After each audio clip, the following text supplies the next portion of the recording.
Hey, nutrition coaching clients. So I wanted to pop on here and make you some content about treat meals. Now, this is something that I'm finding with my clients can be a bit contested in a couple ways. Sometimes people can't wait for their first treat meal once they're through phase two, the 16 initial days of the metabolic balance nutrition coaching process is done.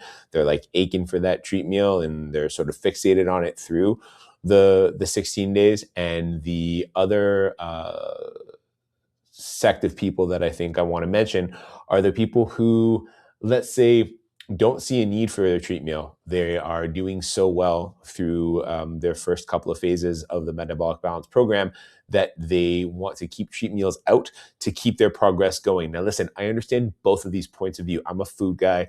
I love my food. I'm Italian, grew up with really, really good food.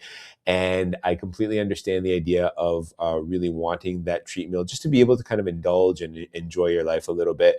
And I also understand the point of view of like, hey, I'm making progress doing this certain thing that doesn't include treat meals at this point. I want to keep the progress going. I'm seeing, weight releasing, flying off like crazy, and I'm feeling so good. My energy is really good, and my brain fog is leaving, and all the other great stuff that can happen during phase two of the coaching process, of the nutrition process. Here's the thing I want you to understand. Okay? For both of those reasons, treat meals are a part of phase two extended, phase three, and beyond. Okay? So and there's a few reasons for it. One is for the kind of psychological, emotional break that you get.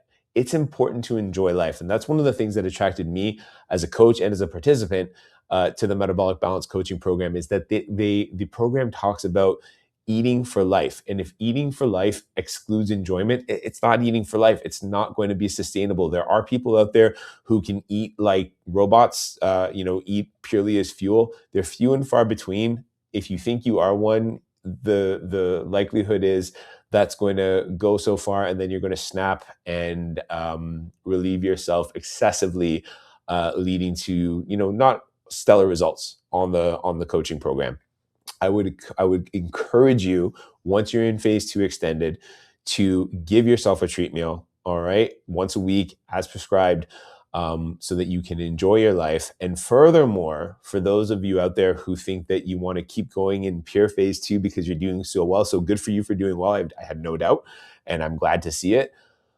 The thing is, the treat meals are part of what actually helps you do well. Okay, so not only are you going to get the psychological effects of having really just like indulgent in purely enjoyable food that's probably also fairly healthy for one meal per week, but there's also going to be physiological effects of the calorie splurge, the extra carbohydrates, probably the extra fats, and maybe even depending on what your treat is, the extra food, the extra fuel that comes from it in general, that at a hormonal level and at a neurophysiological level is going to accelerate the results that you're going for. So whether it's a result driven or a results oriented avoid the treat meal, or whether it's a more of a psychological thing, you're really aching to get there, man, have your treat meals. Once you're through those 2 weeks, have your treat meals once a week, celebrate your success, and leverage them as tools that are